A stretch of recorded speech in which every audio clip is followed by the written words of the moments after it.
Mound for his second out. And there's your first out, strikeout for Corbin Burns. 2 balls and 2 strikes. And Molina strikes out. Look at that pitch from Burns. And a swing and a miss. Couple of quick strikeouts for Corbin Burns. And he goes with the four-seam fastball back to back. We played a game here with the roof open. I should say at American. 4-4 last year with a 5.08 ERA. And a swing and a miss, a strikeout, and Arrieta gets out of it. There goes the runner, the pitch, cut on and miss, throw down to second, and now Baez. And that's in there for called strike 3. Anderson is gone. With Ryan McMahon and Keston Hiura both picking up hits, along with the Corbin Burns and Jake Arrieta highlights you just saw, apparently I'm pretty good at predicting who's going to do well that day, so you're going to want to stay till the end and check out who I think is your player and team to watch in this one. Let's talk about it on today's MLB Preview. I hope you're all enjoying your day. We got a good day of baseball coming up after a strange one yesterday that, of course, we'll talk about later in this one. Like I said, you're going to want to stick around to the end, see who I pick for possible good performances in this one, or players who need good performances in this one, and of course teams that also need good performances in this one. So let's just jump right into it. We've got 9 games scheduled today, so not quite a full slate of baseball like a couple days ago, similar to yesterday's schedule. The first game of the day, the MLB.TV free game of the day, quote free, still going to be blacked out for a lot of people. The 3-3 New York Yankees look to get above 500 against the 2-4 Tampa Bay Rays, who look to not fall farther behind in the division. It's early, of course. Corey Kluber looks to build off of a good first start in this one for the New York Yankees. Pitched okay in his first start for them against Rich Hill, who looks to have a good performance against these Yankees. Doesn't stack up against Rich Hill all that well. The Yankees do well against lefties, especially lefties like Rich Hill.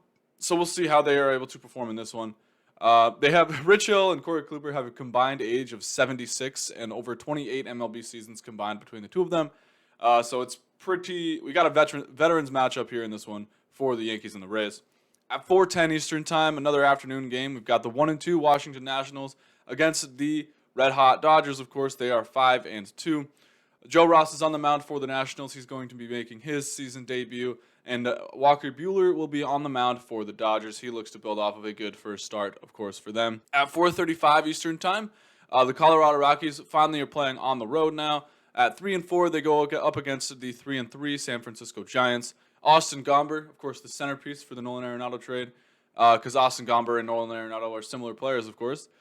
He's going to be facing off against Johnny Cueto, who is just looking to pitch well enough to get traded eventually this season. He's in the final year of his contract with the Giants. At 7:07 Eastern Time, the Los Angeles Angels will be playing the Toronto Blue Jays again in that series. The Angels took the game last night. As I'm recording this, the Blue Jays don't have a scheduled starter, TBD, as you can see here. So I'm not sure that may have changed by the time you're watching this. And then, of course, Andrew Heaney looks to have a much better start than he did last time against the White Sox. We'll see if he's able to pitch well against this heavy-hitting Blue Jays offense. And MV Vladdy, because he's getting there, folks. Sorry, not sorry. The Detroit Tigers will be facing the Cleveland Indians. The Tigers at 3-3 and the Indians at 2-3. Julio Teheran pitched well for the Tigers last time out. He'll be facing Zach Plesac, who, of course, did pitch well as well. We'll see if the Tigers are going to be able to continue to have success here against the Indians. They did well against them last series. Zach Plesac looks like he's got ace potential. We'll see how he's able to pitch. These red-hot Philadelphia Phillies coming in at 5-1. They are facing off against the Atlanta Braves once again. They of course swept the Braves in this opening series of this season. So the Braves are going to look to hit a little bit better against them this time. They do have to face off against Zach Wheeler again, pitching for the Phillies. Wheeler pitched extremely well for them last time out. I think he had like 6 shutout innings or something like that with a bunch of strikeouts. And then Charlie Morton looks to bounce back from last start for the Braves and pitch well for them in this one. At 8:05 Eastern Time, we've got the San Diego Padres facing off against the Texas Rangers. The Padres are 4-3. They've lost a couple of games. Of course, they are injured, like I said, hopefully. We're waiting to see when Tatis might be back. We don't know if he's going to be back this season yet or not. He was getting evaluations and second opinions and stuff like that, so we shall see. Joe Musgrove pitched well last time out for them. He'll be on the mound against Arihara for the Texas Rangers. He pitched okay. We'll see if I would put money on the Padres winning this one, but of course I've been wrong before. We'll see what happens. The 1-7 Oakland Athletics are going to be facing off against the Houston Astros once again. Of course, the Astros swept the Athletics in the first series of this season. Sean Manaea did not pitch well in his last start, to say the least. He'll be facing off against Lance McCullers Jr., who of course did pitch pretty well. The Athletics, I mean, there's not much to say about them other than they're just not going to make the postseason if they continue to play like this. They need to go on a ridiculous winning streak right now.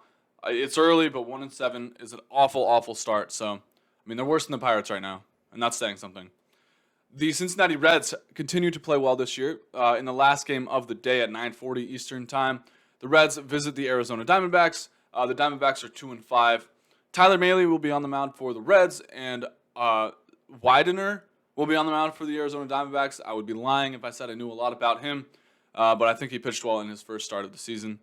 The Reds' offense looks to continue to do well. Nick Castellanos, Big Dick Nick, one of the more exciting players in baseball right now. He's pumping up his team. They're doing well.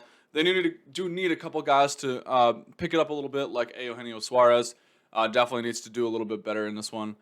So that's your full slate of games for today. Now we're going to talk about my hitter to watch, my pitcher to watch, and then, of course, my team to watch in this one. My pitcher in this one, I mentioned it before, Andrew Heaney. The Los Angeles Angels have started out pretty well this year. Of course, they're 5-2 on the season. They are facing off against the Blue Jays, who they beat last night. But Andrew Heaney, he needs to be better than he was against the White Sox, obviously. He gave up that grand slam to Jose Abreu, gave up a bunch of hits, a bunch of runs. They just need him to be a league average starter. I think he can do that. He's been that before. That's all they need from him because, of course, the Angels are going to score plenty of runs with Mike Trout and Anthony Rendon and Shohei Ohtani, so on and so forth. Just be an average starter, Andrew Heaney. So look out for this one. If he does pitch well against the Blue Jays, I think he'll bounce back a little bit. The Blue Jays are worse than the White Sox, of course, but Andrew Heaney just needs to pitch a little bit better. That's it. That's all we're asking for. My hitter to watch in this one's going to be Marcel Ozuna. Of course, arguably could have won the MVP last year. He lost out to his teammate Freddie Freeman, but he had a great year last year. So far this year has not done much. Hasn't really hit for any power. Hasn't really hit for any average either. He's definitely struggled. That whole Atlanta Braves offense has struggled a little bit. So it's just the team's got to snap out of it. But Marcel Ozuna, we all know how good he is. He signed that big contract over the offseason, re-signed with the Atlanta Braves. So they need to pick it up if they're going to bounce back and not get swept by the Phillies in this one. So pick it up, Marcel Ozuna. We'll see. Hopefully I can show some of your highlights tomorrow in the video. Now my team to watch kind of goes along with the player to watch.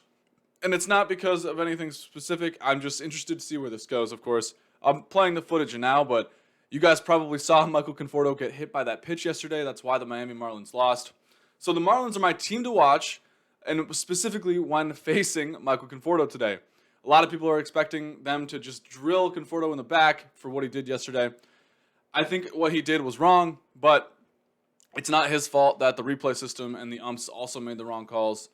He should have been ruled out. It's just a fact. He leaned into the pitch. The pitch was a strike. The ump was in the middle of calling strike 3 when he realized that it did hit him.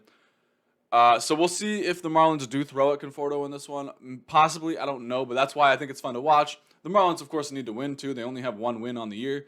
But I picked them before. I picked them yesterday.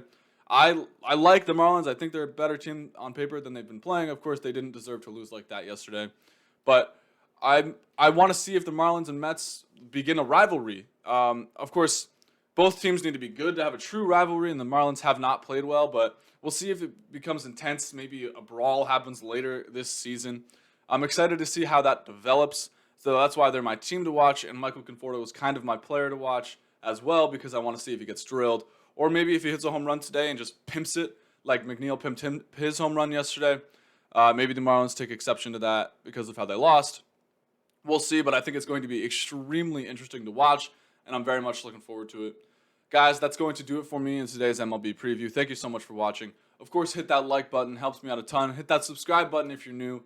We want to hit 500 subs before the All-Star break, so that's my goal. I appreciate all of your support. Hit that notification bell so you don't miss when every video goes live. And, of course, as always, Diamond in the Rough. That's going to be linked in the description below along with all of my social media. Go follow me over there. I'll see you guys in the next one, and I appreciate you again. Peace out.